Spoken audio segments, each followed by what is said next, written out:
Well, g'day everyone and welcome back to the channel. All right, today I am working on the huge amount of lemons that I have out on the lemon tree. Absolutely masses of them. I've let a lot of them go to waste just because I cannot use that many. With a mature lemon tree, you're often giving lemons away. Now this is one way I'm trying to avoid wasting lemons. This year, because of lockdowns, I can't give it away, so there's a lot of lemons going to waste. All right, we're gonna do some dehydrated lemon powder. Now how I'm gonna start is just by coming through, just taking the blossom end off a few of them. Now I'm only gonna do a few at a time.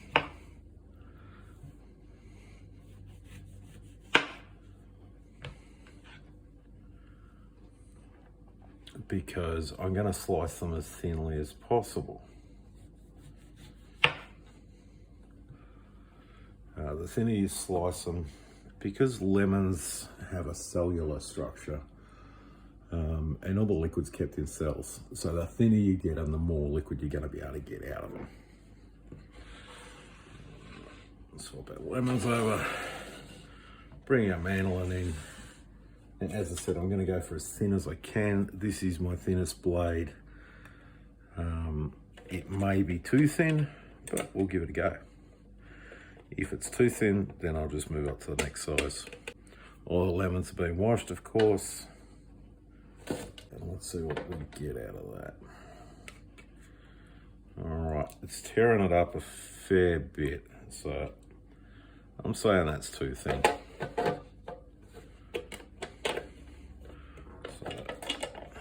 Swap that blade out, and we'll go in with the next thinnest one and see how that works.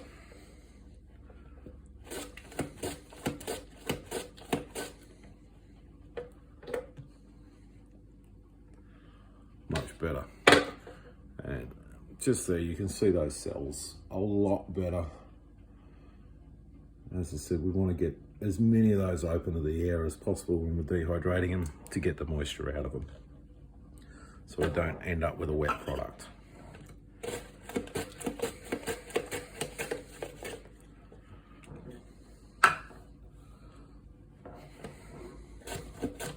All right, I'll go through and do this batch and join you again in a tick.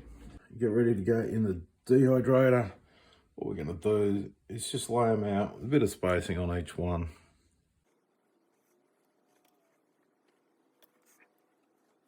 And I'll go through filling trays up like that. Our dehydrator's all filled up, 9 trays full. As you can see, not touching. Okay. Now you notice I've left the white pith on them. Done some studying, and the pith does make it a little bit more bitter than if you just do the rind on the outside edge. By trying to zest this many lemons, or even if you peel it, you're still going to pull pith off with it. And trying to zest this many lemons would just be ridiculous. I mean, I have 17 lemons in here. Trying to zest 17 lemons, yeah, wouldn't be fun at all. So now we put our lid on. Turn it on.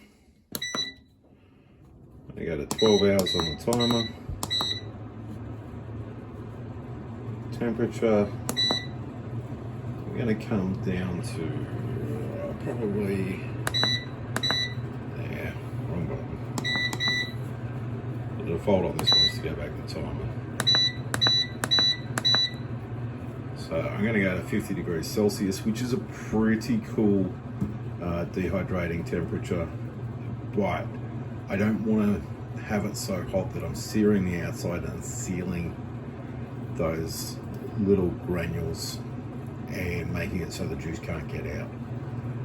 So we will let it run on that low temperature for 12 hours and have a look at it again tomorrow.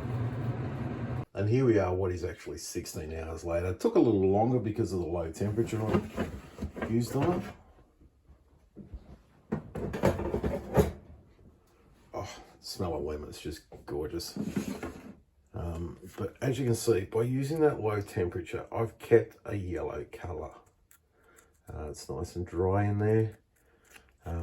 But because I'm low temperature, I haven't caramelized the sugars in it, so it hasn't turned orange on me. All right, now what we're going to do is in an oven sterilized jar. Our first lot of saving is we're just going to drop that dried lemon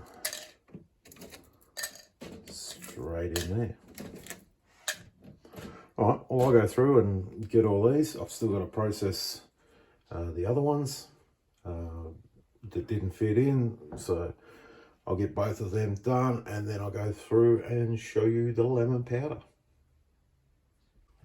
And so another 16 hours later, here we have the rest of them. Now I've just used a little plastic container or a couple of plastic containers to store up the ones I'm making powder out of. So I'll just collect all of these and then we'll start with the powder. Okay, this is the part where the magic happens.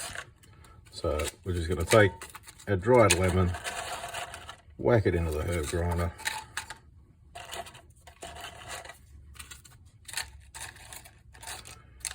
and grind that down. We end up with a lovely powder. Now, as you can see, this is tending to clump, so that means it's not dry enough. So what we need to do is go back into the dehydrator and dry out that powder. Now, the ideal thing to use for it is a roll-up sheet or something like that. I don't actually have one. So what we're going to use is a few bowls. We'll tip our powder in there. And you want to make sure that it's not too thick. And you probably don't want any more than 10 mil, half an inch thick. So we're going to stir it a couple of times during that drying process. And just make sure that we get rid of this clumpiness that it's got at the moment. That clumpiness means it's got a bit of retained moisture in it. And we want to dry that out. All right, folks, I wasn't going to show this part, but I figured I ought to do. Pull it out. You can see it's sort of bound together as it's drying. So we're just breaking that up.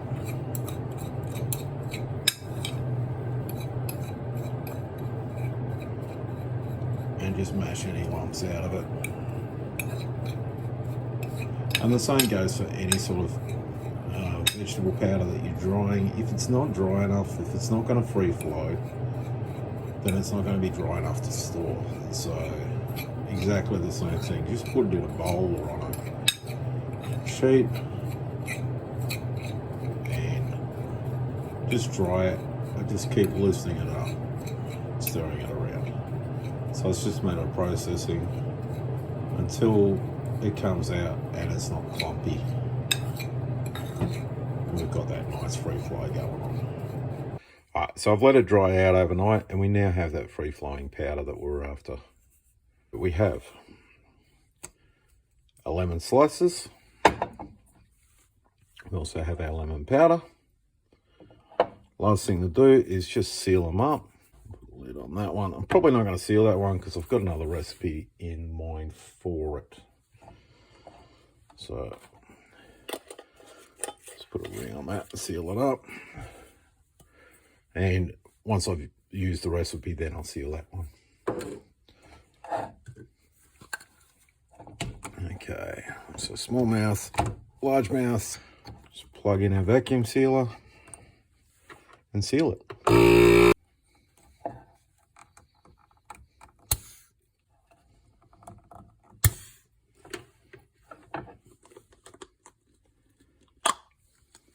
There we go.